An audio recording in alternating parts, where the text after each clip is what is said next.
Alam nyo ba na ang mahal ng picture ng El Nido Palawan? Nag-crash kasi sa dagat yung drone natin. So magkano ang isang landscape photo?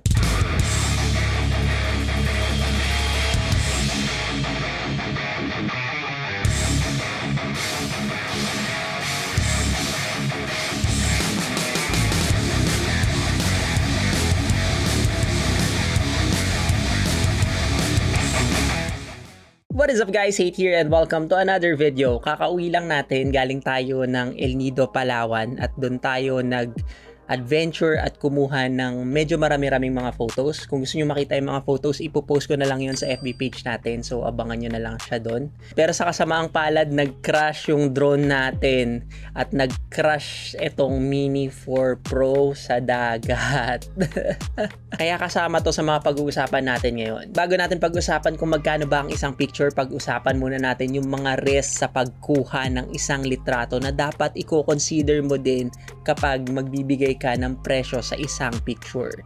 Yung hazard o yung sa safety ng lugar, kung minsan gawa yun ng human element, kung minsan naman dahil yun sa nature, katulad na lang nitong pinaggagawa natin ng mga adventure, yung pagdadala lang ng mga photography equipment doon sa location ng shoot, risky na siya, tulad nitong ginawa nating adventure na kung saan saang tawid ng dagat at kung saan saang akyat ng bundok, yung pag-explore sa mga unfamiliar territory na wala tayong idea kung sino-sino yung mga tao na makakasalubong natin doon.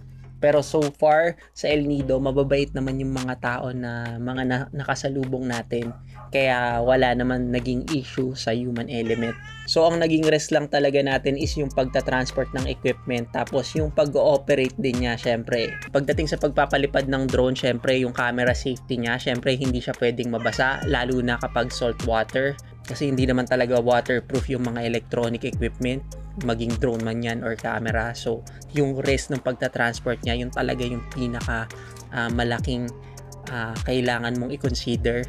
Pumupunta kayo sa isang location or shoot location na medyo alanganin. Yung pagpunta sa mga scenic location or yung magagandang lugar talaga, kailangan magbangka ka, tapos kailangan mong languyin yung dalampasigan, dala yung mga photography equipment. Common yung mga ganong senaryo pagdating sa pagta-transport ng equipment. Pagdating sa pagta-transport ng equipment, magbibigay na lang ako ng tips siguro, or i-share ko na lang kung ano yung ginagawa ko. Ang sekreto dyan, kapag magta-transport ka, tatawid sa dagat, ganon, kailangan mo ng dry bag.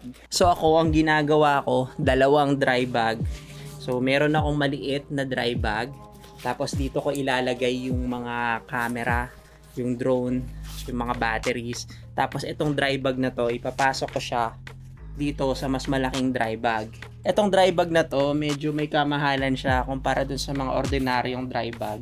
Kasi ito ay isang boy na rin. Di siya girl. Siya isang boy. Yan, swim boy. So, ano to, pwede tong lagyan ng hangin. So, ayan, something ganito. Bali, yung gagawin ko is meron akong isang dry bag, tapos ilalagay ko dito yung camera, yung drone, yung mga batteries, kung ano-ano pa mga electronics. Tapos ito, ipapasok ko to sa isa pa ulit na dry bag na katulad nito. Marjoke. Hindi ko alam kung paano pinopronounce yung pangalan nito, pero awesome to and tested na siya. Nalagay ko na dito yung mga camera, yung drone, yung batteries. Hindi naman siya nabasa. Ingat lang kayo sa pagbubukas, pero ayun. Hindi ko nagawan ng video to kasi excited ako dun sa mga photos na makuha agad. At saka nung nalaglag nga yung drone natin sa dagat, wala akong ibang nasa isip kundi ma-save siya. So hindi ako nakapag-shoot ng mga clips during nung nalaglag yung drone natin, nung nirescue ko siya. Pero so far safe naman to. Kung gusto nyo ng link, lalagay ko na lang yung link nitong dry bag sa description ng video sa baba. So ayun, kung tatawid kayo ng dagat, dry bag is the key. Kung kailangan yung lumangoy dun sa location, dry bag is the key. Mas maliit siya, mas madali siyang dalhin kumpara dun sa mga watertight case na mga hard case. So ayun ang diskarte ko. Pero kung gusto nyong mahirapan, watertight case, okay lang rin naman yun. Kung meron kayong isang crew, isang team, okay lang rin yun. Pero kasi tayo, solo lang natin ginagawa. So ang diskarte natin, dry bag, dalawang dry bag. So balik tayo dito sa drone. So yung naging pinaka-issue ko sa kanya nung pinapalipad ko siya, since El Nido Palawan, maraming mga bundok, hindi kumpleto yung satellite niya kasi meron tong connection sa mga satellite eh. Yung pinaka requirement niya is at least 25 or 27 para siya mag-green. So, pinalipad ko siya mga around 15 pa lang yung nakakonekta. And then, yung pag-angat niya, bigla siyang bumaba. Kasi yung positioning ng drone dahil yun sa mga satellite eh. Bigla siyang bumaba. Tapos, tumama sa akin yung props niya, yung propeller. So, yun, nalaglag siya talaga sa dagat. Mga saglit lang naman, split seconds. Mga 2 seconds siguro, ganun. Kasi napulot ko kagad siya, naiangat ko naman siya kagad. Pero nasubmerge talaga siya sa tubig, tsaka sa buhangin, kaya nakakalungkot. So ayun, casualty yung drone natin. Bali hindi ko pa to ginagamit, hindi ko pa siya inuon. Bali naka-off lang siya mula nung nalaglag siya sa dagat hanggang ngayon, and pinapatuyo muna natin siya. So balik tayo sa topic, kung tatanungin nyo kung magkano ba ang presyo ng isang picture or magkano ba ang ipipresyo ko sa isang landscape photo, siguro magbibigay ako ng 5 kino-consider ko sa pagpipresyo ng isang litrato.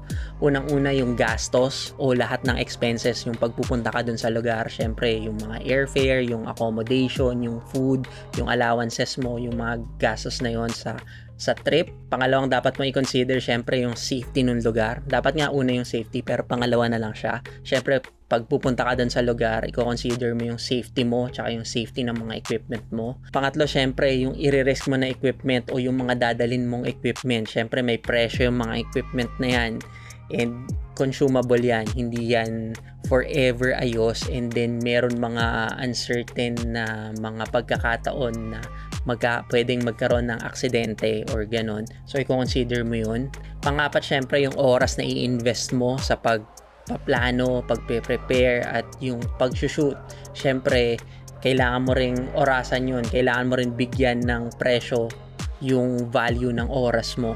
And then yung panlima, syempre yung skill at yung experience mo sa pag-aaral ng photography. Syempre hindi naman basta-basta lang napoproduce ang isang magandang photo di ba? So yun yung 5 na dapat mong i-consider. So una yung gastos sa pagpunta sa lugar, pangalawa yung personal safety ng pagpunta mo doon, pangatlo yung equipment na i-risk mo sa pagpunta mo doon sa shoot, and then yung pang-apat yung investment mo sa pagpaplano and preparation doon sa photo shoot, and then yung pang-5 yung skill and experience mo sa photography. Ngayon siguro kung tatanungin mo ako kung magkano ba yung ipipresyo ko sa isang picture na kuha ko, ang safe na pricing ko sa photo is between $1,000 to $2,000 kung gagamitin siya sa publication or sa ads. Then kung large prints naman, ang pricing will start at $500 Siguro kung Pinoy yung client, ang last price ko siguro is 50 to 100,000 pesos para sa publication, tapos 25,000 naman para sa pinakamaliit na frame large print na photo. Well, ako lang to guys wala din naman akong balak ipilit ibenta yung mga kuha ko. Kung yung iba namamahalan sa presyo, well, nasa sa kanila na yon. Basta ang alam ko, average pricing lang yon. Wala naman akong balak ipilit at ilako yung mga photos na kuha ko, at kung may gusto man bumili, kailangan lang siguro nila akong pilitin. Syempre, if the price is right, di ba? Anyway, kung kailangan nyo ng photo para sa reporting nyo or para sa school project, feel free to use my shots na makikita nyo sa Facebook page natin or sa IG natin. Just give the proper credits pag ginamit nyo yung mga shots natin sa personal presentation nyo sa school or sa company. Kung balak nyo man gamitin pang social media, please don't grab my post. Share nyo na lang, pwede naman yung ganon. Pero pag dinownload mo yung shot tapos pinost mo na parang ikaw din yung kumuha, iba na yon pag ganon. Isipin nyo na lang yung lahat ng mga bagay na kinailangan para ma-produce ang isang picture, tapos i-grab nyo lang. Alam nyo na siguro yung mga tawag sa mga taong ganon, di ba? Ang pagpresyo sa isang picture ay nakadepende yan sa kumukuha ng picture. Nasa photographer yun kung gusto niya 100 pesos lang yung kuha niya, o kung gusto niya 100 million yung presyo ng isang litrato. Ang makakapagsabi lang nun ay yung photographer na kumuha nun.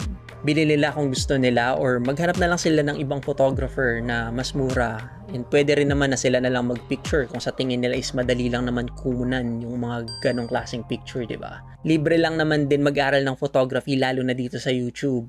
At madami din mga resources na available online, and pagdating sa photography na mga content, marami rin tayo niyan dito sa YouTube natin, at saka libre lang natin siyang tinuturo. Anyway, someday dream din natin magkaroon ng sarili natin na gallery. Gallery ng ganda ng Pilipinas. Isa yun siguro sa mga life project na naiisip ko. And contribution ko na din yun para sa society natin. Kaya para sa lahat ng sumusuporta dito sa channel natin, mabuhay po kayong lahat at maraming salamat.